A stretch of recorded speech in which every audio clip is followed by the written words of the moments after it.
Let's go to a voicemail from one of our listeners. This is Mary. My question is, why did Jesus, when he saw the fig tree that had no fruit on it, why did he curse it? Yeah.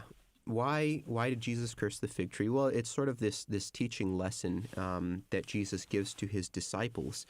Mark chapter 11 is the text we want to go to. And in verse 12, it says, "On the following day, when they came from Bethany, he was hungry, and seeing in the distance a fig tree in leaf, he went to see if he could find anything on it. And when he came to it, he found nothing but leaves, for it was not the season for figs. And he said to it, 'May no one ever eat fruit from you again.' And his disciples heard it." Now, immediately after this, what does Jesus do? He cleanses the temple. He goes to Jerusalem. He walks into the temple. He turns over the tables. He starts, driving out the money changers. And then in verse 20, we read, "As they passed by in the morning, they saw the fig tree withered away to its roots." I mean, this thing just shriveled up and died. And Peter remembered and said to him, "Rabbi, look, the fig tree that you cursed has withered." And Jesus answered them, "Have faith in God. Truly I say to you, whoever says to this mountain, 'Be taken up and thrown into the sea,' and does not doubt in his heart, but believes that what he says will come to pass, it will be done for him. Therefore I tell you, whatever you ask in prayer, believe that you have received it, and it will be yours."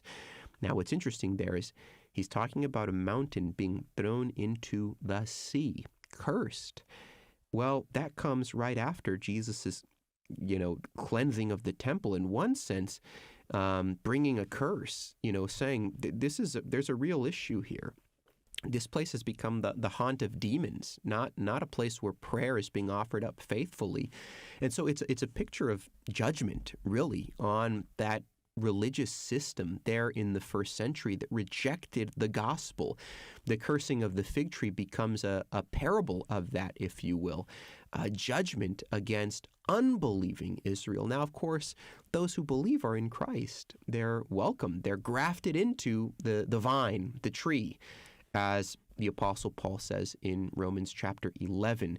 But it wasn't just that Jesus was hungry and then he got upset that he couldn't find any fruit on this thing. He just, bam, you're dead now.